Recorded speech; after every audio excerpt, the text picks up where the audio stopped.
व्याप्तमेन चराचरम् तत्पदं दर्शितं येन तस्मै श्रीगुरुवे नमः। तस्मै श्रीगुरुवे नमः। कबीर नामं परमं पुनीतं युगे युगे स्वामी हरन्ति दुःखम्। दातारमुक्तं पुरतं पुराणं चरणारविन्दं सततं नमामि। चरणारविन्दं सततं नमामि। बोलिए सद्गुरुदेव की जय।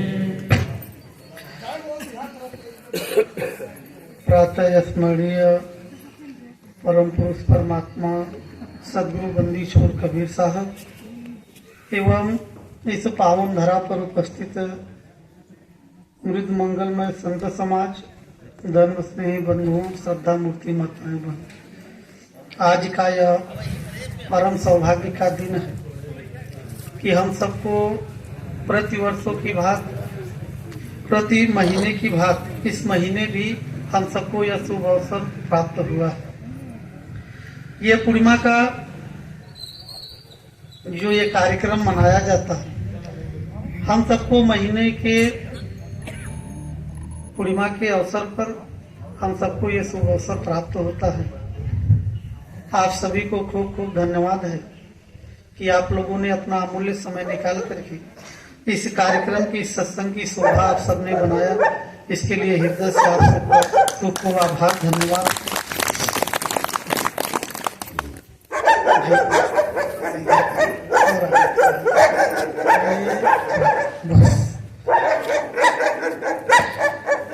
अभी आप सभी भजनों के माध्यम से अपने जीवन के इस अमूल्य शरीर जिसका कोई मूल्य नहीं, इस अमूल्य शरीर, इस अमूल्य जीवन को हम सबने प्राप्त किया। भजनों के माध्यम से आप सबने अभी श्रवण किया जीवन का सार क्या है, हमें भक्ति कैसी करनी चाहिए और भक्ति किसकी करनी चाहिए। अभी हमारे भगत जी ने भजनों के माध्यम से आप सबको अवगत कराएं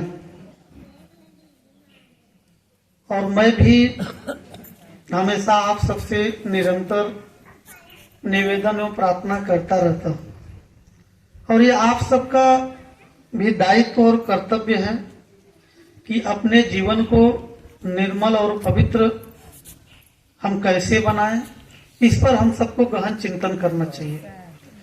क्योंकि जब तक हम सबके जीवन, हम सबके मन, हम सबके अंतःकरण पवित्र और निर्मल नहीं होंगे, तब तक कोई भी भक्ति कर लीजिए, लेकिन उस भक्ति में आप सफल नहीं हो सकते। वो भक्ति हमें करनी चाहिए जिसमें हमें आत्म साक्षात्कार हमारा हो, और वही भक्ति हम सबको करनी चाहिए। मैं कौन हूं, मेरा स्वरूप क्या है, और मैं इस शरीर में कहाँ निवास करता हूं।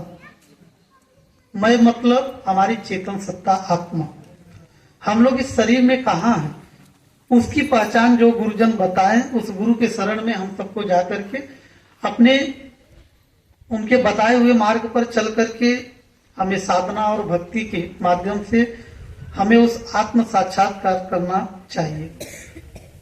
और निश्चित है कि हमारा भक्ति तभी सफल होगा, हम हर सत्संगों में आप सबसे प्रार्थना करते हैं। ये नहीं है कि भक्ति आप लोग महीने के एक दिन आप लोग इस आश्रम में उपस्थित हो जाते हैं, संत महापुरुषों के भजन एवं सत्संग सुनकर के, और आप लोग अपने घर पर प्रस्थान कर जाते हैं। बस इसे इतना ही करने से हमारा कल्याण नहीं हो सकता। हमें संत महापुरुषों के वाणी वचन को अपने जीवन में हम सबको उतारने की जरूरत है, हमें धारण करने की जरूरत है। यहाँ हम इतने शांत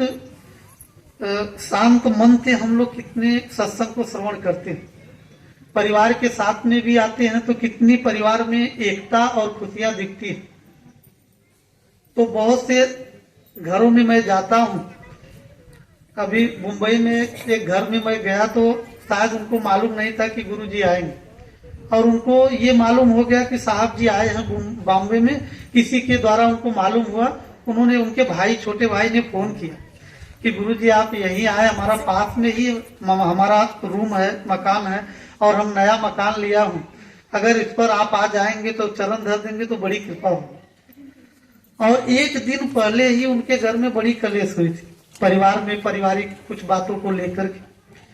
लेकिन उन्होंने बुलाया, लेकिन मैं जब गया दूसरे दिन, और एक दिन पहले ही खूब झगड़े हुए थे घर में, लेकिन जब मैं गया तो मतलब मुझे दिखाने के लिए इतना प्रेम, मतलब लोगों में दिखा, भाइयों में और बहनों में इतना प्रेम दिखा कि जैसे कभी किसी में लड़ाई झगड़े होता ही नहीं।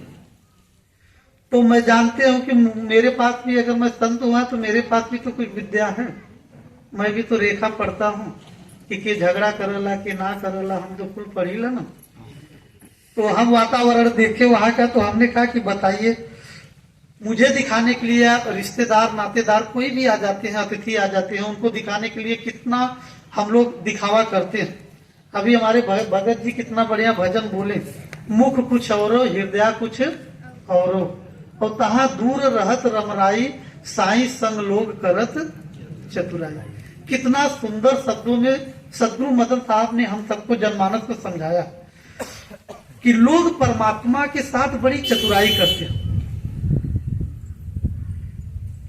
हम मुख में कुछ और रखते हैं, मुख से कुछ और बोलते हैं, हृदय में कुछ और रखते हैं।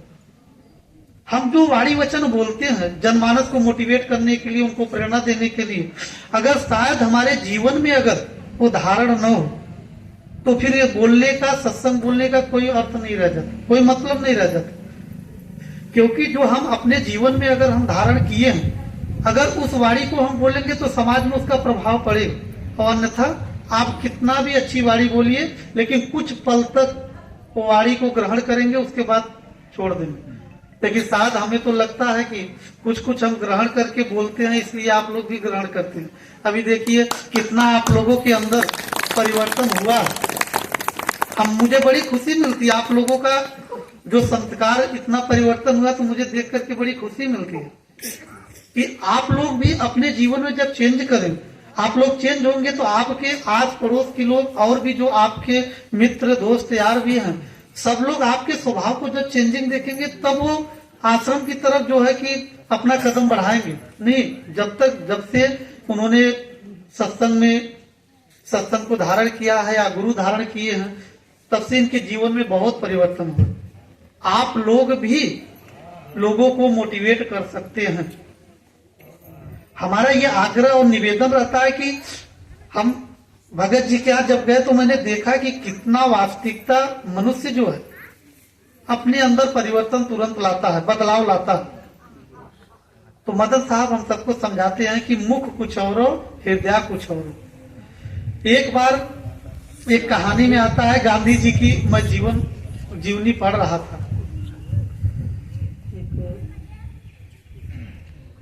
भैया एक कुर्सी दे दीजिए साहब को, आप बैठ जाइए, आपको दिक्कत होगा बैठने में। साहब जी को दे दीजिए, एक कुर्सी दे दीजिए वहां पीछे। ये हमारे निरंकारी भगत जी साहब जी, उनको बैठा दीजिए कुर्सी पे, बैठने में दिक्कत होता है। एक पीछे कुर्सी, आप लोग ध्यान इधर केंद्रित करिएगा। एक कहानी के माध्यम हम जो है कि गांधी जी का मैं जीवनी पढ़ रहा था।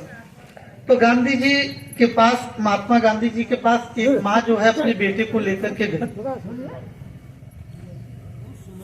अपने। अब जब सुनने का समय था तब तो खूब जो है कि लड़ाई झगड़े कलेश किए होंगे, भक्ति तो किए नहीं होंगे। अब सुनने का अवसर खत्म हो गया, आप क्या सुनेंगे?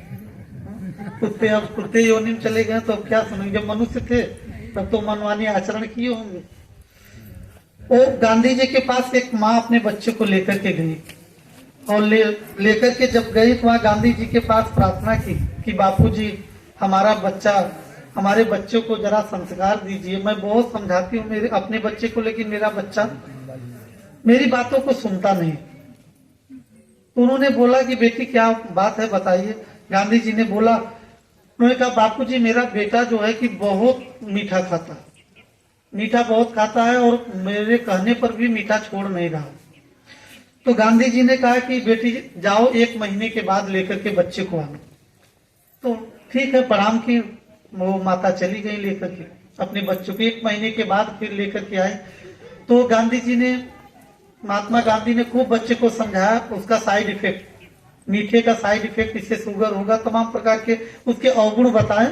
तो बच्चे को समझ में आया, बोला बापूजी आज के बाद मैं मीठा नहीं खाऊंगा। तो उसकी माँ को बड़ा आश्चर्य लगा कि मैं 1 महीने पहले आया था, तो वही बात तो पहले भी कर सकते थे बापूजी, 1 महीने बाद मुझे क्यों बुला। उन्होंने कहा कि प्रार्थना की कि बापूजी आप जो है कि मैं 1 महीने पहले आई थी बच्चे को लेकर के, तो यही इतनी सी बातें तो पहले भी समझा सकते थे। तो बोले कि बेटी अगर मैं उस समय अगर आपके बच्चों को समझाता तो आपके बच्चों पर उसका प्रभाव नहीं पड़ता। बोले क्यों? बोले कि उस समय मैं भी खूब मीठा खाता था, 1 महीने में मीठा छोड़ दिया, तब उसके बाद मैं, हमारी बातों को आप लोग समझेंगे नहीं कि गांधी जी ने 1 महीने मीठा छोड़ करके तब बच्चे को समझाया, तब उसके समझ में आया। अब बोले कि उस समय मैं खूब मीठा खाता था, अगर मैं समझाता तो मेरा प्रभाव, मेरे वाणी का प्रभाव उस पर, उस बच्चे पर नहीं पड़ता। तो इसलिए हम जो कहते हैं, इसलिए सदगुरु मदन साहब कहते हैं कि साई संग लोग करत चतुराई। आज भगवान, ईश्वर, गाड, खुदा सबके साथ में लोग चतुराई करते हैं। मुख कुछ और है, हृदय कुछ और है, कहाँ दूर रहत रमराई, साई संग लोग करत चतुराई।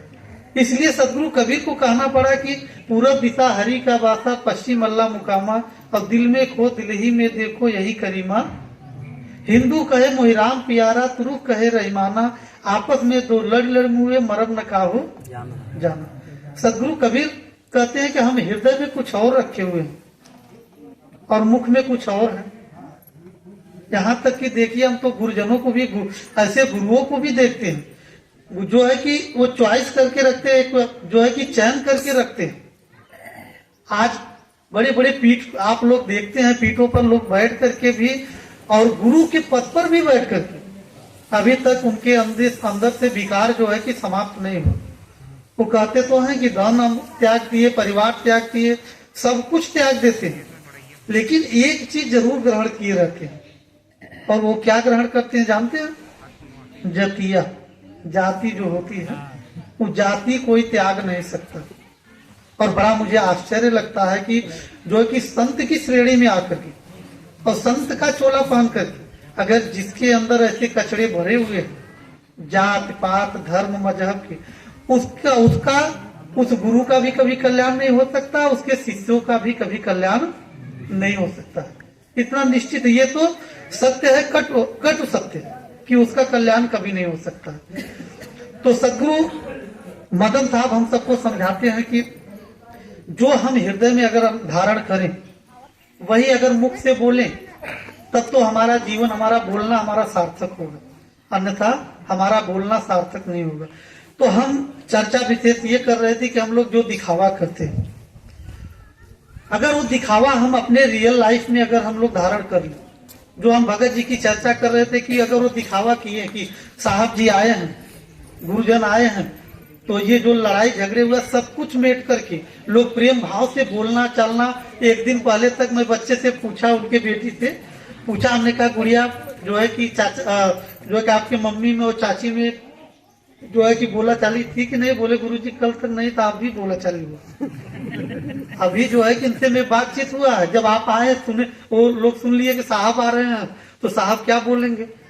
तो बताइए, ऐसे भक्त को हम तो यही मोटिवेट करते कि यहाँ से जाने के बाद गेट यहाँ तो हम देखिए, अभी आप लोगों को, आप लोग सुनते हैं, आप लोगों का ज्ञान का कपाट खुलता है। अभी हम कितनी बार उदाहरण देते हैं कि तालाब देखते हैं, तालाब में काइयां पड़ी होती है और उसमें अगर कंकड़ हम लोग चलाते हैं तो तालाब में, और काइया तुरंत फट जाती है और पानी दिखने लगता है, जल दिखने लगता है, लेकिन कुछ देर के बाद वो पुनः फिर जुड़ जाता है, काई फिर जुड़ जाता है, जल दिखना बंद हो जाता है। सेम यही दशा हमारे भगत जी लोगों की है, हमारे साधक जनों की है। अभी तो मैं बोल रहा हूँ, आप लोगों का ज्ञान का कपाट खुल जाएगा नहीं। साहब जी सही कर रहे हैं, गुरु जी सही कर रहे हैं, हमें ये करना चाहिए, हम भी घर चलेंगे तो ये करेंगे जरूर। लेकिन बस यही गेट जैसे डाकेंगे ना पूरी खा करके, ये गेट डाकेंगे फिर वो अज्ञानता का फिर वो दरवाजा बंद हो जाएगा, फिर भूल जाएंगे आप लोग। 29 दिन भूले रहेंगे, फिर एक दिन आएंगे, फिर कुछ घंटे आध घंटे के लिए फिर जागृत हो जाएंगे। नहीं, हमें निरंतर जागने की जरूरत है। सदगुरु कबीर कहते कि मैं कहता तुम जागत रही हो, तू जाता है सोई रे। सदगुरु कबीर कहते मैं कितना जगाऊं आप लोगों को। मैं तुम्हें कहता हूं कि तुम जागते रहो, अज्ञानता की नींद में मत हो, मोह की नींद में मत हो, ईर्ष्या की नींद में मत हो। लेकिन आप लोगों को मैं जगाता हूं, लेकिन तब भी आप सो जाते। मैं कहता तुम जागत रही हो और तू जाता है सोई रे। मैं कहता निर्मोही रही, मैं आपको मोह से मुक्त करने की बात करता हूं, लेकिन आप उतना ही आसक्त बनते चले जाते। आसक्ति ही बंधन का मूल कारण है। मेरा मकान, मेरा दुकान, अरे ये थोड़ा धीमे धीमे चलाइए, नहीं तो आधा आवाज जो है उधर हो जाएगा। आग्रह रहता है आप लोगों से कि परिवार में हम जीवन कैसे जिए, परिवार में हम संस्कार बच्चों को कैसे दें, इस पर हम विशेष फोकस करते हैं। साधक जन तो साधना तो आप लोग करते हैं, साधना की तो बड़ी दूर की बात, हम तो साधना की बड़ी दूर है कि परिवार में हम लोग अपना सुखमय जीवन जी नहीं पाते, शांतमय जीवन हम जी नहीं पाते, शांति का वातावरण हम स्थापित कर नहीं पाते। तो हम लोग सच्चे भगत सदगुरु कबीर के कैसे हो सकते हैं, हम लोग साधक कैसे बन सकते हैं? सच्चे साधक तभी बन सकते हैं जब हम परिवार में प्रेम का वातावरण स्थापित करेंगे। लेकिन हम संघर्ष हमारा चालू हो जाता है परिवार में, हम एक दूसरे से ईर्ष्या करते हैं। जितना प्रेम हम अपने पुत्र से करते हैं, क्या हम अपने भाई के पुत्र से उतना प्रेम करते हैं? क्या अपने देवरानी जेठानी के पुत्र से इतना करते हैं प्रेम? नहीं ना करते। तो ये हम लोग अपने जीवन में झांक करके देखें ना जी, आखिर प्रेम परिवार में टूटन क्यों होता है, परिवार बिखरता क्यों है? और वास्तविकता अगर भक्ति के ऊंचाइयों तक हमें चढ़ना, साधना की ऊंचाइयों तक अगर हमें पहुंचना है, तो हमें अपने परिवार में सुख, शांति और आनंद स्थापित करना ही पड़ेगा।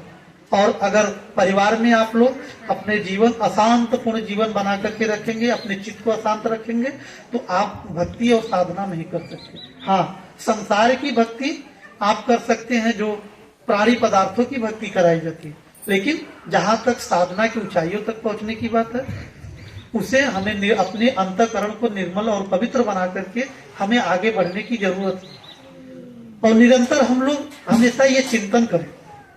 हम लोग सोचते हैं कि मैं उनसे क्यों हार जाऊं, हम अपने परिवार के सदस्यों से मैं क्यों हार जाऊं। हम लोग यही हमारा चिंतन, हमारा थिंकिंग यही होता है कि मैं उनसे क्यों हार जाऊं। परिवार में हारना नहीं होता। राम जी अपने सौतेली माँ से ही तो हारे थे ना जी। राम जी किससे हारे थे? अपने परिवार से। उनकी माँ ही तो उनको जंगल में भेज दी थी। कौन भेजी थी? कैकेयी ना, कैकेयी भेजी थी। तो अपने परिवार से राम जी अपने परिवार से वो हार नहीं माने, उसको स्वीकार कर लिए। अगर चाहते तो बोलते कि मैं नहीं जाऊंगा। तुम कौन होती हो मुझे जंगल में जो है कि वनवास देने वाले, मैं नहीं जाऊंगा। पिता की भी बात नहीं मानते, लेकिन वो अपने परिवार में प्रेम स्थापित रहे, परिवार में टूटन न हो, परिवार में कलेश का वातावरण न हो, इसलिए जो है उन्होंने अपने परिवार को त्यागना ही अच्छा समझा कि चलो माता जी के आज्ञाकारी पुत्र बन करके जंगल में चले गए। लेकिन क्या आज वास्तव में राम जी को जो अच्छे आदर्श थे, क्या हम लोग कभी अपने जीवन में धारण करते हैं? आज रावण के आदर्शों को हम अपने घर घर में, रावण के विचारों को जो है कि घर घर में आप देखेंगे, भाई भाई में कलेश, लड़ाई झगड़े। जिस घर में अगर कलेश, भाई भाई में प्रेम नहीं है, जिस परिवार में हमेशा लड़ाई झगड़े हैं, तो उस परिवार में समझिए कि रावण का वातावरण, रावण व्याप्त जरूर है। और जिस घर में प्रेम है, एकता है, भाईचारा है, बंधुत्व का भाव है, तो निश्चित है कि उस घर में ऐसे महापुरुष, संत महापुरुष, राम कृष्ण, जितने भी महापुरुष जिनके अच्छे आदर्श वो विद्यमान होते हैं। हम सबको अपने जीवन में अच्छे आदर्शों को हम सबको अपने जीवन में धारण करना चाहिए। और हम लोग दूसरे को बुराइयों को, हम लोग सदगुरु कबीर के वाणियों को हम लोगों को अपने जीवन में धारण करना चाहिए। सदगुरु कबीर कहते हैं कि भला जो खोजन मैं चला, भला न मिलिया कोई, और जो दिल खोजा है अपना, तो मुझसे भला न कोई। सही है वाणी? गलत है ये? भगत जी लोग गलत है ये?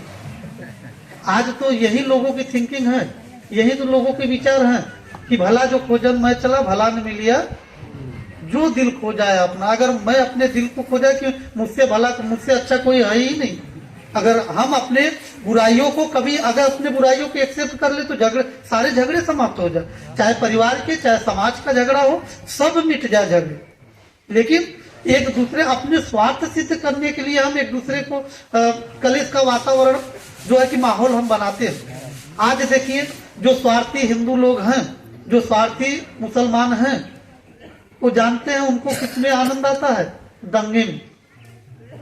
लड़ाई झगड़े करा दे, जो है कि देश में अशांति पैदा रहे, तो उनके जो है कि उनके उल्लू सीधे हो जाते हैं।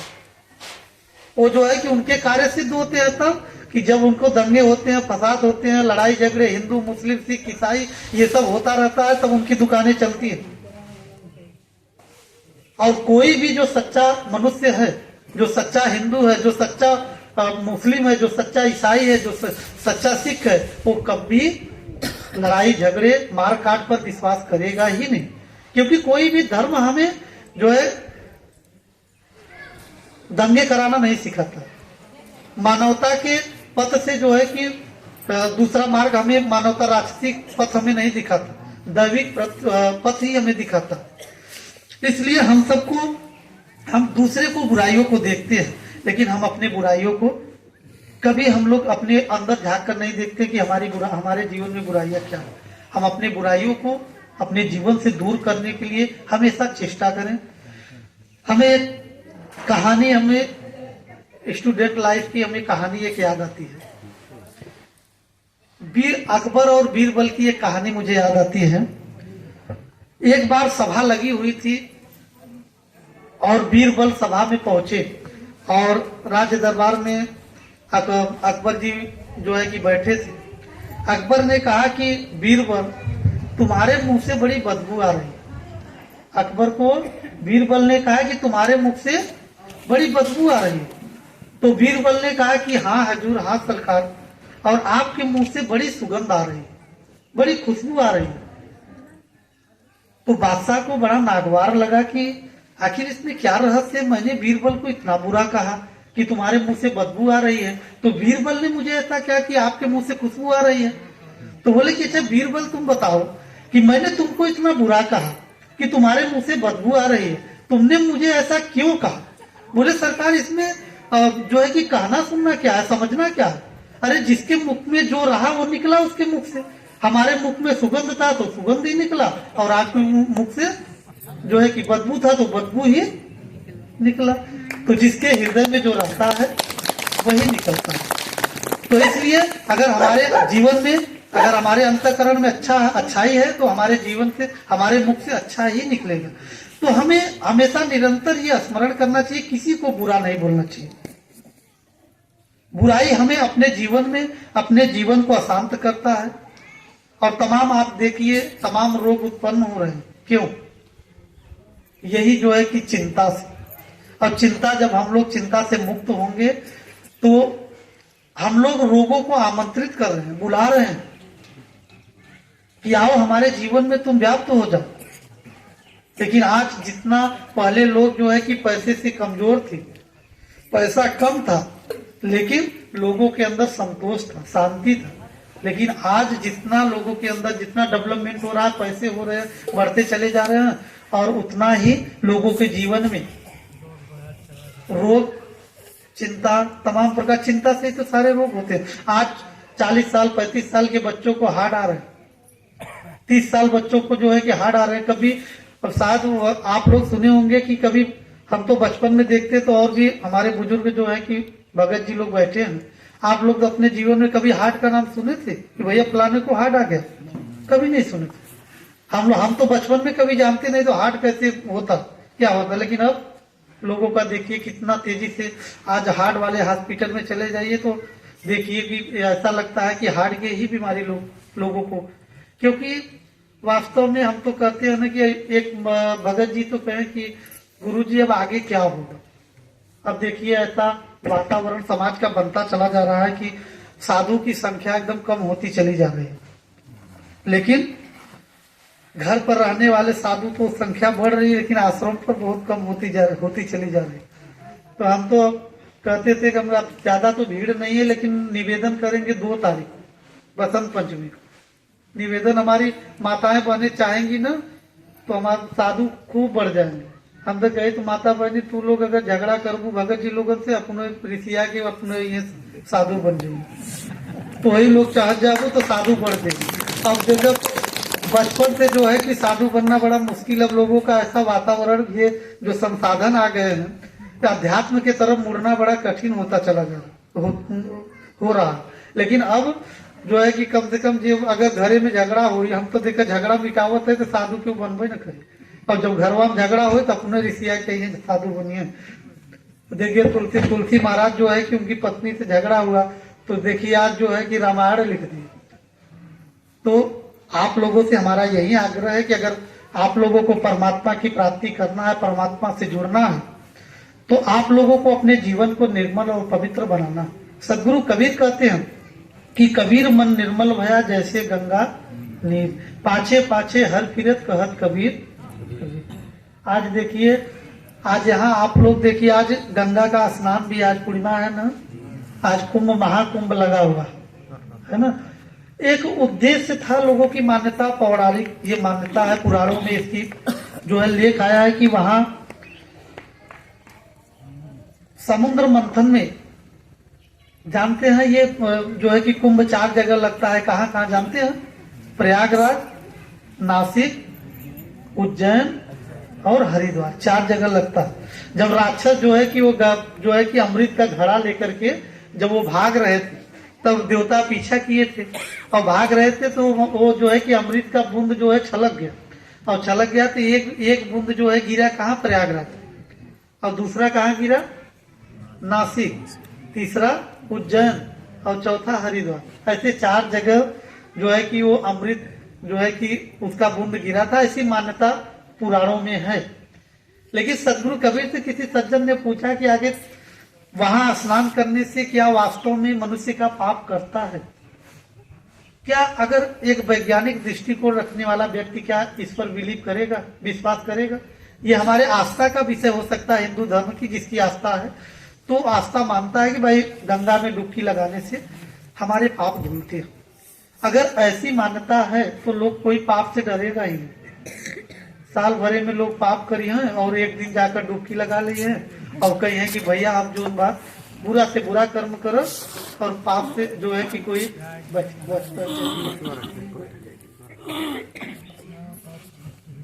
ठीक। तो संत महापुरुषों के सबसे बड़े पुण्य तो हमें ये मिलता है कि संत महापुरुषों के दर्शन होते हैं उनके, और दूसरा पुण्य ये मिलता है कि हमें उनके विचारों को सुनने का अवसर मिलता है और उसे अपने जीवन में धारण करके जो सभी संत महापुरुषों के वाणी वचन को सुनना चाहिए। भाई वक्तव्य देखिए, ये अभ्यास का विषय है। अच्छा वक्ता कोई भी बन सकता है। आप लोग भी अभ्यास करके अच्छे वक्ता बन सकते हैं। ये अच्छे वक्ता बनना ये सिद्धता नहीं है कि भैया कोई अच्छा बोलने लगा तो सिद्ध महापुरुष हो गए। नहीं, बोलने से सिद्धता नहीं सिद्ध होती है, और सिद्धता होती है साधना से, भजन से, त्याग और तपस्या से। इससे साधना जो है कि सिद्ध होते हैं लोग। और लेकिन अगर ये मान्यता है कि भाई अच्छे वक्ता से, तो फिर देखिए आप टेलीविजनों पर आप लोग देखिए, हम तो अभी एक हमारे भगत जी भेजे थे भगवान बुद्ध का जो सीरियल, और 41 मिनट का था, मैं देख रहा था तो ऐसा लगता था कि साक्षात भगवान बुद्ध जो है ये जो है कि प्रवचन दे रहे हैं। मतलब इतनी अच्छी वाणियां बोल रहे थे। अब उनको हम क्या भगवान बुद्ध मान ले? साक्षात भगवान बुद्ध है, वो तो कलाकार है, वो तो अभ्यास करके उसके पैसे ले रहे हैं। तो ऐसे ऐसे कलाकार भी हैं जो कि अपने कला का प्रदर्शन करके भगवान कृष्ण का किरदार और जो है बुद्ध जी का किरदार, ऋषि मुनियों का किरदार निभाते। ऐसा लगता है कि साक्षात जो है कि वही बैठे हैं। तो ये बोलने से सिद्धता नहीं होती है जी। आप लोग भी अभ्यास करके अच्छे वक्ता बन सकते हैं। अच्छी वाड़ियां बोल सकते हैं, ये तो सिखाया जाता है। आज देखिए जितने कथावाचक हैं सबकी जो है कि पढ़ाई 7 साल की पढ़ाई होती है, वहां रोज प्रतिदिन अभ्यास कराया जाता है। शायद मैं भी गया था स्टूडेंट लाइफ में, लेकिन बड़ा दुर्भाग्य है यही है कि जो है कि मेरा एडमिशन भी नहीं हुआ। अब ऐसे सभाओं में बोलना ठीक नहीं है, लेकिन मेरा एडमिशन नहीं हुआ। और क्योंकि हम तो समझते हैं कि मैं बहुत पापी व्यक्ति था, और आज कहीं भी आप लोग जब जाएंगे तो जो है एडमिशन लेने के लिए जाएंगे, तब वहां आपको समझ में आएगा कि आप जो है कि आप हिंदू समाज में जन्म लिए तो आप अच्छे हैं कि बुरे। वहां जाएंगे तब आपको जो है कि एहसास होगा। तो इसलिए जो है कि हम सबको सदगुरु कबीर साहब ने, किसी सज्जन ने पूछा क्या गंगा स्नान करने से कोई पुण्य प्राप्त होता है? तो सदगुरु कबीर कहते हैं कि तीरथ नहाए एक और संत मिले फल 4 और सदगुरु मिले अनंत फल, कहे कबीर विचार। सदगुरु कबीर कहते हैं कि तीरथ नहाए एक, अगर तीरथ में नहाने से, हम गंगा में जाते हैं, जमुना में स्नान करते हैं, तो वहां एक फल मिलता है। कौन सा फल? हमारे तन की सफाई होती है। कौन सी सफाई होती है? हमारे तन की सफाई। हम तो कितनी बार आप लोगों को जो है कि उदाहरण भी देते हैं, लोग कहते हैं कि भैया चलो गंगा में डुबकी लगा ली। कितनी बार आप लोगों को बताएं, लोग जाकर के अब करोड़ों, कई करोड़ संख्या में जो है कि महाकुंभ में डुबकी लगाएंगे। सारे जितने लोग सब पाप किए हैं सब धो दे। एक महात्मा जी पूछे गंगा जी से, आप लोगों को बताया थे ना कहानी, गंगा जी से पूछे कि माँ ये गंगा जी आप इतना पाप जो है कि हर साल लेती हैं, तो पाप करती क्या है, कहाँ रखती हैं, किस घर में रखती हैं? तो गंगा जी ने कहा कि महात्मा मैं जितने भी पाप मैं लेती हूँ वो पाप मैं रखती नहीं हूँ। बोले आप क्या करती हो पाप को? बोले मैं तो समुद्र को दे देती हूँ, मैं तो सागर को दे देती हूँ। तो फिर सागर से जाकर के महात्मा जी पूछे कि आपको गंगा जी इतना पाप देती हैं तो आप करते क्या? तो बोले कि देखो महात्मा मैं भी अपने पास नहीं रखता हूँ। बोले आप क्या करते? बोले मैं तो बादलों को दे देता हूँ, मैं बादलों को दे देता हूँ। तो बादल से वो पूछे, जाकर के महात्मा जी पूछे कि भाई आप क्या करते हो? पाप जो है गंगा जी जो है कि समुद्र को दिए तो समुद्र आपको दिए, तो आप क्या करते? बोले महात्मा देखो मेरे पास कौन सा घर है, मैं भी थोड़ी ना रखता हूँ, मैं जिसका पाप रहता है उसके घर पर जाकर बरस करके दे करके चलाता हूँ। तो इसलिए जो है कि आप जो अच्छे बुरे कर्म करेंगे, कोई भी आपको न दुख दे सकता है न सुख दे सकता है। आपके कर्म ही आपको सुख देगा और दुख देगा। ये अपने जीवन से आप लोग भ्रांति निकाल दीजिए। आपको कोई अगर डरा रहा है कि नहीं ये भक्ति नहीं करोगे तो ये हो जाएगा, ये भक्ति नहीं करोगे तो वो हो जाएगा, सारी भ्रांतियों को, कल्पनाओं को समाप्त करो। कोई भी कल्पनाओं में मत डूबो, कोई भी ये पचड़े में मत पड़ो, अंधविश्वास में मत पड़ो। आज तमाम हम देखते हैं सदगुरु कबीर, बैठ जाइए देखे यहाँ मत कोई बंदगी करने के लिए नया, और क्योंकि रिकॉर्ड वगैरह करते हैं यूट्यूब वगैरह पर तो फिर दिक्कत होता है बंदगी करने की। तो हमारा यही आप लोगों से आग्रह है कि किसी भी अंधविश्वास में आप जो है विश्वास मत करिए। अंधविश्वास क्या है? जो प्रकृति के खिलाफ हो, जो वैज्ञानिक दृष्टिकोण के खिलाफ हो, अगर उसे हम सत्य मान रहे हैं तो अंधविश्वास। आज भी तमाम हम तो देखे, अभी चैनल पर एक न्यूज नेशन चैनल आता है, उस पर मैं देख भी रहा था, उसमें जो है कि पाखंड का पर्दाफाश ऐसा कुछ सीरियल, मतलब उसमें जो है कि न्यूज चैनल पर आता है। तो सारे महात्माओं को वहां को बुला करके जो है कि जो बाबा लोग हैं, तो बाबा लोगों को बुला करके उनका इंटरव्यू लेते हैं ताकि इसका क्या, और यहाँ तक कि बाटल का पानी पिला करके कैंसर भी ठीक करते हैं। बाटल का पानी पिला करके कैंसर भी ठीक करते हैं। तो क्या इस पर आप कितना बिलीव करते हैं कि जो है कि कैंसर भी ठीक हो जाते हैं? और ऐसे ऐसे अंधविश्वास में लोग जाते हैं, पढ़ भी जाते हैं, जा जा करके अपने द्रव्य को, अपने रुपए को बर्बाद लोग करते हैं। अभी वहीं जाइए, चलो ठीक है उस महात्मा के, जो बाबा के पास हम चलें, और उसके बाद पैसा मत चढ़ाइए, फूल माला चढ़ा करके बाबा से पैसा मत चढ़ाइए, देखिए उनकी कृपा आप पर बरसेगी नहीं। जब तक पैसा न देवो जब तक पैसा नहीं देंगे तब तक आपका रोग जो है कि समस्या का समाधान नहीं होगा। और यहाँ तक कि देखिए अभी हमारे एक भगत जी हैं, उनकी पत्नी जी आई हैं और उनके यहाँ 2-3 घटनाएं ऐसे हो गया जो है कि लोग 2-3 लोग मर गए। तो कुछ ऐसे उलझने आई और इतना आसान तो हो गए, वो अभी भक्ति से नहीं जुड़े हैं, बाकी उनके पूर्वज जो है उनके सास ससुर सब भक्ति से जुड़े हैं, लेकिन वो जिद करके कि नहीं मुझे जाना ही है। कहाँ गया जाना है और हमारे पूर्वजों को जो है कि वहां पिंडदान करना है। हमारे पूर्वज ही आकर के, अरे भाई कैसे आपके पूर्वज आ सकते हैं? आपके पूर्वज कैसे आता? आप विधि भी कराते हैं, क्रियाकांड कर्मकांड भी कराते हैं, बड़े और लिखते हैं बड़े हर्ष बड़े दुख के साथ सूचित करना पड़ा मेरे पिताजी का स्वर्गवास हो गया। जब स्वर्ग में आपके माता पिता पहुंच गए तो फिर कैसे नीचे आया संसार में? इतना तो आपको चिंतन करना चाहिए। भाई आप सारी क्रिया सारी विधि मरने के बाद कर दिए तो उनको मोक्ष हो गया, स्वर्ग में चले गए, तो फिर इस संसार में क्यों, नर्क में क्यों? तो ये सब चीजें जो है कि इस सब से हम सबको ऊपर उठने की जरूरत है। ये सब एक केवल अंधविश्वास है, इसके अलावा कुछ भी नहीं है। और भूत भविष्य की बातें लोग बता देते हैं, लेकिन आपके समस्या का समाधान कोई नहीं कर सकता। तमाम लोग हाथे दिखाते हैं, अपने रेखा दिखाते हैं, रेखा देख करके आपके भूतकाल के वर्तमान और भविष्य की बातें बता देते हैं, लेकिन क्या उस रेखा में जो होने वाला है क्या उसको मिटा सकते हैं क्या? जब मिटा नहीं सकते, जब जो होने वाला है होगा ही, तो कोई मिटा कर्म का लेखा कोई मिटा नहीं सकता। अरे आप लोगों को तो अपने शास्त्रों से अनुभव लेना चाहिए। भगवान राम ने बाली को छिप करके मारा, राम जी बाली को छिप करके मारे, सभी जानते हैं ना। और वही राम जी दूसरे जन्म में भगवान कृष्ण बने और वही बाली जरा बहलिया बना और वो भी मारा, भगवान कृष्ण की मृत्यु हो गई। जब ऐसे जिसे भगवान कहा जाता है ऐसे महान पुरुषों को जब बदला देना पड़ा कर्म का, तो हमें आपको नहीं देना पड़ेगा जी। आपके कर्म का रेखा कोई काट नहीं सकता। ऐसे पचड़े में मत पड़िए, ऐसे अंधविश्वास में मत पड़िए। अगर अपना जीवन सुखमय चाहते हैं, अगर सबसे बड़ा तीर्थ आपके माता पिता का चरण, गणेश जी और तीन लोग सारे तीर्थ धाम अपने माता पिता के चरण को मान, शंकर और पार्वती जी की जानते हैं कि नहीं? आप लोग जानते हैं ना। तो जब माता पिता को सबसे बड़े भगवान आपके माता, 4 ही देवता बताए गए हैं शास्त्रों में, मातृ देवो भव, पितृदेवो भव, आचार्य देवो भव, अतिथि देवो भव। ये 4 देवता हैं मुख्य रूप से।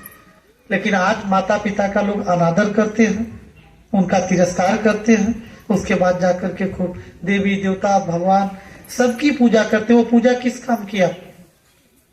जो पुत्र अपने माता पिता का सम्मान नहीं किया, अपने माता पिता की सेवा नहीं किया, और वो जाकर के खूब पूजा करे, घंटे 2 घंटे 4 घंटे, चाहे जहां भी जाकर के करोड़ों लाखों खर्च कर दे, लेकिन उसका पुण्य उसे नहीं मिलता, उस पूजा का पुण्य मिलेगा ही नहीं। इसलिए मेरा आग्रह यही आप सबसे निवेदन करते हैं कि संत महापुरुषों का जो मार्ग है वो मार्ग ज्ञान मार्ग है।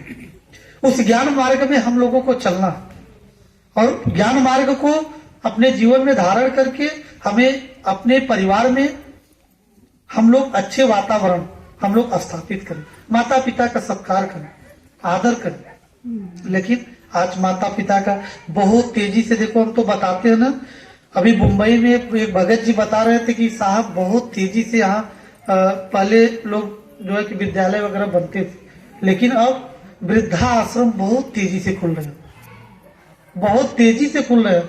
और युवा जो है कि हमारे युवा भाई बहन जो बेटे बहुए हैं वो खूब प्रसन्न है कि चलो खूब बढ़ रहे हैं, माता पिता को कुछ पैसे दे करके वृद्धा आश्रम में भेज देंगे, अपना जो है कि हम लोग मस्ती से मौज से रहेंगे। लेकिन ये नहीं समझते कि आज हम लोग आज बहू हैं, बेटे हैं, कल हम भी माता और पिता बुजुर्ग होंगे, कल वही दशा हमारी भी होने वाली है। तो इसलिए माता पिता का निरंतर आप लोग सम्मान करिएगा, आदर करिएगा, हमारा यही आग्रह और निवेदन है। और एक चीज साथ मेरे स्मरण में आया है, मैं भूल जाऊंगा, पहले बता दूं आपको, आप लोगों को। देखिए आप लोगों को अगला जो बसंत पंचमी का कार्यक्रम है, कितने भगत लोग नहीं आए कि 15 दिन के बाद चलना है। तो जो है कि भगत लोग फोन किए कि गुरु जी 15 दिन के बाद आना। उनका भाई आपकी इच्छा जैसी वो, समय नहीं है, क्योंकि ये त्योहार का भी समय, कल त्योहार भी है। आज जो है ये मकर संक्रांति का त्योहार है। ये त्योहार की वजह से भी कम संख्या में आपके गुरु भाई जन आए। और हमारा यह आग्रह है कि आप लोग देखिए 2 दिन का दुविधा में जो है कि बसंत पंचमी पड़ रहा है। 2 और 3, किसी कैलेंडर में 2 को दिया है, किसी में 3 को दिया है। लेकिन 2 और 3 में 9:45 कुछ मिनट में ऐसा बता रहे थे कि 2 को लगे, बसंत पंचमी 2 को ही लगेगा और 3 को 11 बज के कुछ मिनट तक रहेगा। उसके बाद बसंत पंचमी समाप्त हो जाएगा। तो 11 बजकर के कुछ मिनट रहेगा। तो ये जो सूर्योदय होता है, वो सूर्योदय लोग मानते हैं अपने हिंदू समाज में। तो स्नान जो होगा वो 3 को होगा, लेकिन हम सबका कार्यक्रम 2 को ही मनाएंगे, क्योंकि अपना जो है आरती पूजन जो होगा वो अगर 3 को हम लोग मनाएंगे तो 11 बजे तक रहेगा, 2-3 बजे होगा आरती पूजन। तो फिर हम लोगों का पूजा तो बेकार हो जाएगा ना। जैसे उनका पूजा है वैसे आपका पूजा 2 तारीख को ही रहे, 9 बजे से 9:15 बजे से आपका लगेगा। अरे काहे चिल्ला रहे हो भैया? तो 2 तारीख को ही बसंत पंचमी। देखियो कैलेंडर में किसी किसी में 3 दिया है, लेकिन अपने गुरु भाइयों को सबको सूचित कर दीजिएगा। जिसके पास फोन न हो, जिसके पास फोन जो आए न हो, उनको फोन से सूचना जरूर दे दीजिएगा आप लोग अपने गुरु भाइयों को कि 2 को ही बसंत पंचमी का कार्यक्रम मनाया जाएगा। हाँ, 3 को नहीं मनाने को कितने लोग कैलेंडर देखकर 3 को ही आए। और हम भी ग्रुप में डाल देंगे, सबको सूचना दे देंगे। लेकिन आप लोग भी अपने गांव में जहां भी जितने गुरु भाई हैं, जो संपर्क में आपके हैं, सबको सूचना दे दीजिएगा 2 को ही कार्यक्रम मनाया जाएगा। ठीक है? तो ये आप लोगों को सूचना मैं देना, हमने कहा कि भूल जाएंगे, नहीं तो फिर आप लोग भी 3 तारीख को ही आएंगे तो फिर जो है कि भंडारा समाप्त हो जाएगा। और 2 तारीख को आप लोगों को बसंत पंचमी का कार्यक्रम ये रहेगा।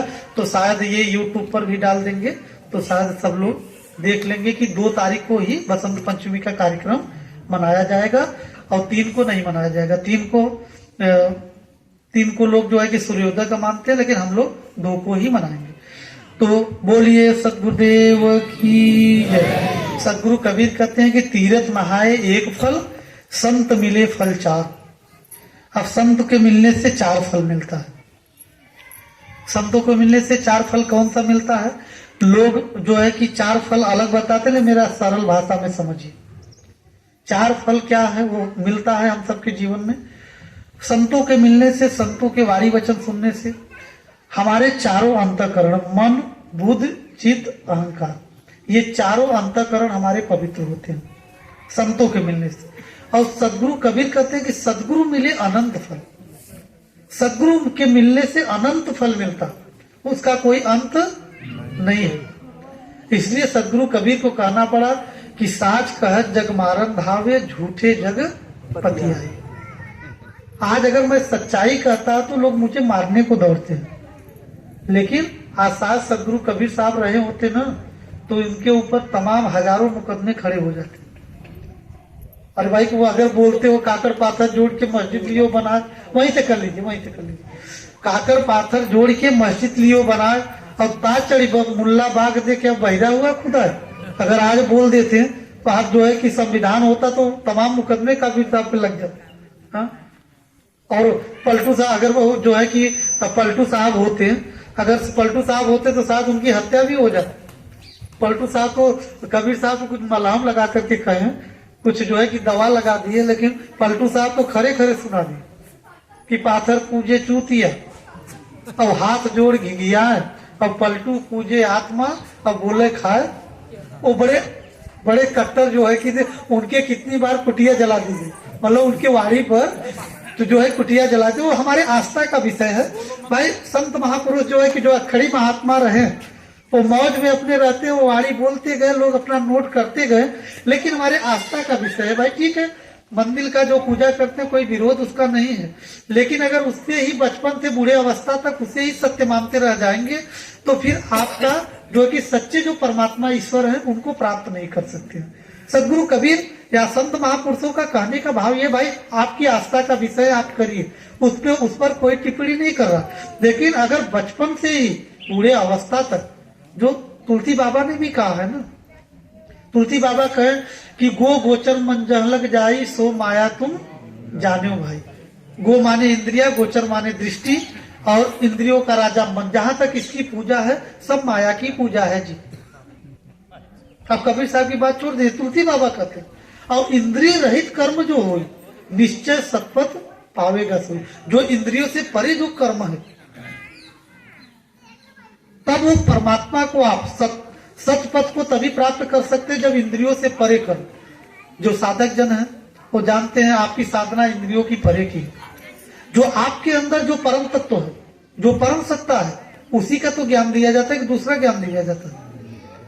आज आने वाले समय में हमें तो समझते हैं सदगुरु की दया होगी, संतों की दया होगी, आप सबकी छाया बनी रहेगी, तो यहाँ का वातावरण ही आने वाले जो सपना देखे हैं, जो सपना बनाए हुए हैं, वो सपना आने वाले जो पिक्चर बनाए हुए हैं, वो आने वाले समय में अगर वो परमात्मा ने पूरा किया तो यही का वातावरण बन जाएगा। अरे कोई आए तो कुछ वो जो है कि यहाँ से मोटिवेट होकर के जाए।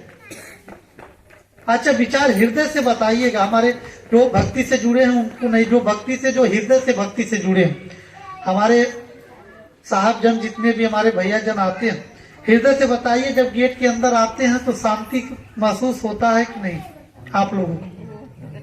हमें खुश करने के लिए मत बताइए। एक हमारे भदोही की स्कूटर जी आए थे, और भदोही की स्कूटर आए तो बोले कि चलो 10 मिनट रह करके थोड़ा मिल करके महाराज जी से चले आएंगे। और आए तो 5 घंटे रहे।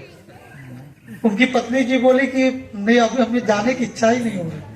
मतलब जहाँ महापुरुषों ने तपस्या किया, जहाँ साधना किया, ये रिद्धि सिद्धि जो है कि हमें 84 में ले जाने वाली है। जो आप तमाम पर्चा बनाना देखते हैं, ये भूत भविष्य की बात बता देते हैं। अरे भाई, हम कहते हैं कि तुम अगर बता ही देते हो तो अपने देश के लिए कुछ करो ना, क्यों नहीं कर रहे हो? उनको पकड़ करके जो है कि खुफिया विभाग में रख देना चाहिए। हमारे भारत सरकार को अलर्ट करें। चाइना वाले घुस आ रहे हैं, पाकिस्तान वाले घुस आ रहे हैं, पहले से अलर्ट कर दे भैया, इस तरह इधर से आ रहे हैं। तो आखिर हमारे उनके शक्तियों का प्रयोग जो है कि कराया जाए अपने राष्ट्र के लिए,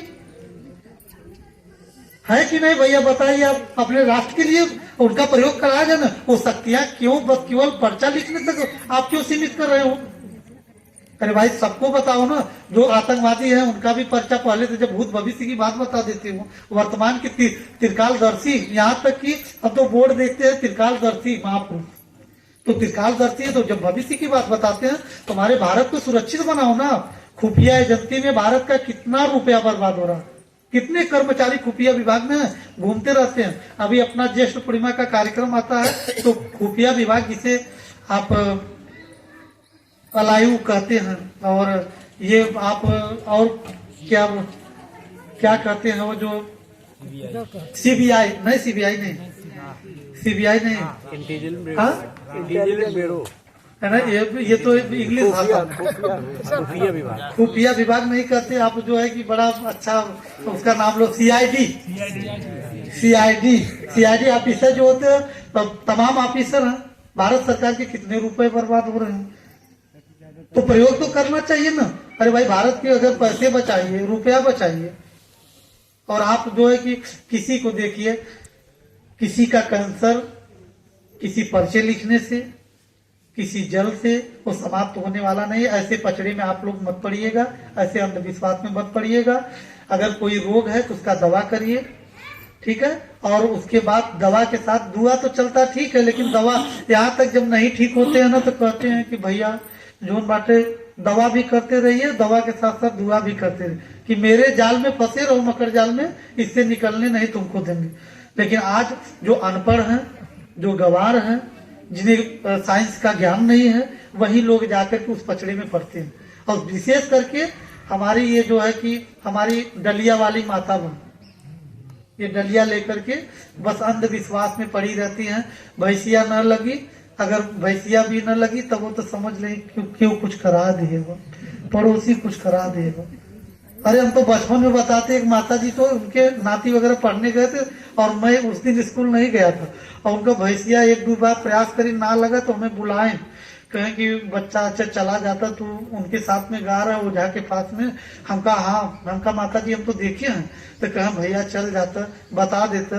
तो हम गए जो है कि चले गए, और उसके बाद वहां से काल आए भभूत ला भभूत लाए, और हम कहाँ से जाते हैं 1 किलोमीटर जा करके, और उसके बाद एक मीठा की दुकान थी और वो पकौड़ी वगैरह समोसा वगैरह बनाते थे, वही आधे घंटे बैठे, और बैठ करके उन्हीं के पास से पेपर लिए, पेपर बराबर फाड़ करके, और उन्हीं के जो वो भट्टी की राख थी ना, वही राख जो है कि 4-5 पुड़िया बनाए, और पुड़िया बनाकर जेब में रखे। उसके बाद आधे घंटे के बाद गए माता जी के पास, कहे भैया मिला रहा ना, कहा माता जी मिला रहा, ये दे न भभूत, कहे न कि इसे आटा में मिलाए के और जो बाटे भैंसिया के चला दे, और जब अगर भैंस लग जाए तो हमें बता दो तो उनके सूचना दे दे।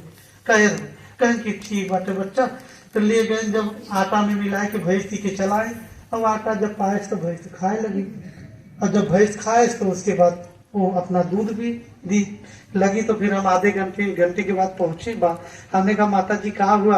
अरे कहे भैया जो बातें देखा, अगर न लिया हो तो भभूत, अगर न देखे होते तो लगत न भैंस कौन ही हमार पड़ोस ये करे बातें।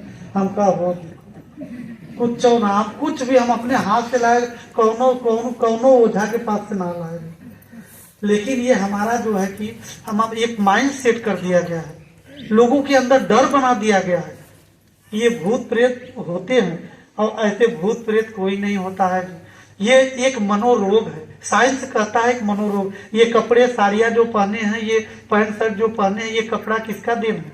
साइंस का देन है। आज ये मोबाइल, ये सारे संसाधन किनके देन है? साइंस के देन है। सरकार जी जी जी मत पढ़िएगा, और आप लोग सदगुरु के ज्ञान मार्ग के राही हैं, और ज्ञान मार्ग के राही हम सबको बन करके कोई भी भूत प्रेत में, अगर आपका मन अंतःकरण पवित्र है तो कोई भी भूत प्रेत चुड़ैल चांडाल क्यों न आए, कोई नहीं आएगा। अगर आपके मन में दुविधा है, आपके मन में डर है, तो आपके जीवन में भूत प्रेत जरूर आएंगे। और जिसका मन निर्मल है, जिसके अंतःकरण पवित्र है, और उसके जो है कि भूत प्रेत उसके जीवन में ना आए।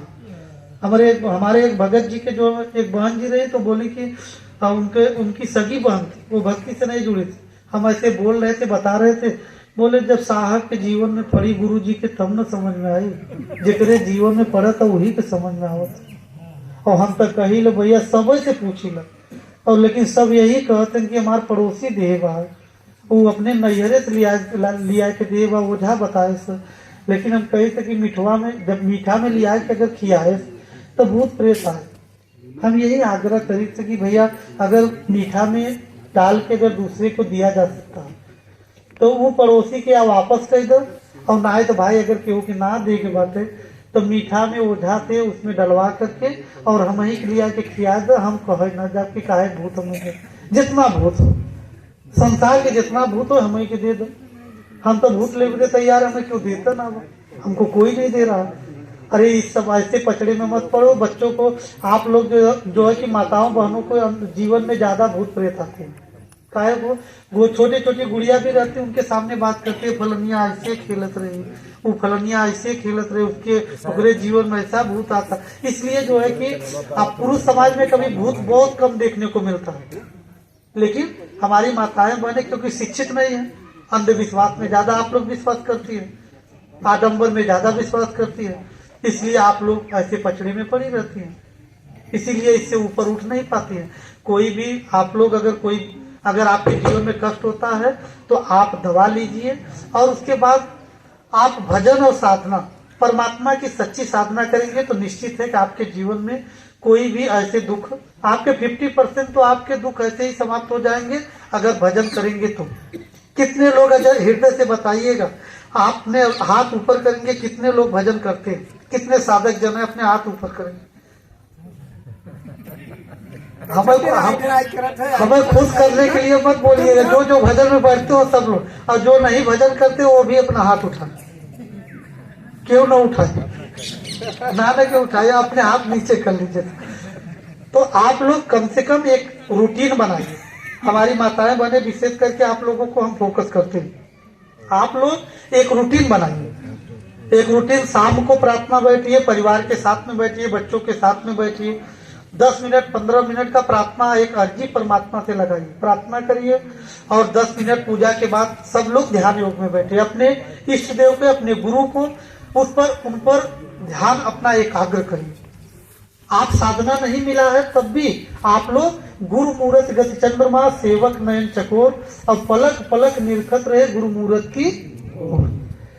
साहब बैठ जाइए, रिकॉर्ड वगैरह हो रहा है, साहब प्रधान साहब बैठो भैया, तो फिर बंदगी करिए।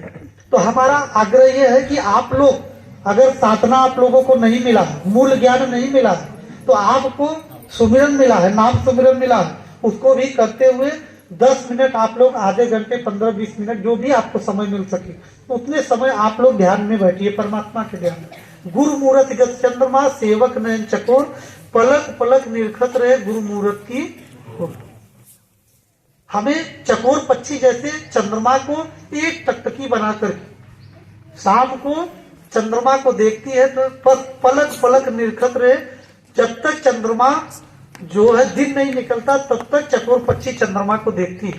ठीक इसी प्रकार से चंद्रमा गुरु का मूरत और हम लोग क्या है, चकोर पक्षी। हम लोग चकोर पक्षी है, तो हम लोगों को भी ठीक उसी प्रकार से जैसे चकोर पक्षी चंद्रमा को देखती है, ठीक इसी प्रकार से हम लोगों को गुरु के मूरत पर अपने मन को स्थिर करने की जरूरत है। लेकिन अभी देही गुरु, जब आप लोगों को देही गुरु का ज्ञान मिला, नाम सुमिरन मिला, मतलब देही गुरु का रूप आप देखिए। उसके बाद जब देही गुरु का रूप मिल जाएगा तो फिर आपका मन धीरे धीरे एकाग्र होने लगेगा साधना में। तो फिर आपको जब मूल ज्ञान दिया जाएगा, जब आत्मज्ञान दिया जाए, तो आपकी बहुत जल्दी आपकी साधना संपन्न होगी। लेकिन देखिए साधक जन है, बैठिए, देखिए आप लोग ध्यान में जब बैठते हैं तो नाना प्रकार के पिक्चर खड़े होते हैं, जो आप कभी चिंतन में जो भूल गए हैं वो भी आपके सामने खड़ा करता है मन। जो भूल गए वो भी खड़ा करता है, क्योंकि मन के क्षेत्र से ये बाहर, ये मन अगर संसार का चिंतन करेंगे तो मन खूब प्रसन्न रहेगा, खूब खुश रहेगा कि चल भैया संसार का तो आप चिंतन कर रहे हो। तो मेरा ये आग्रह है, निवेदन है। अब देखिए मौसम भी ठीक नहीं है और अब मास्टर साहब जी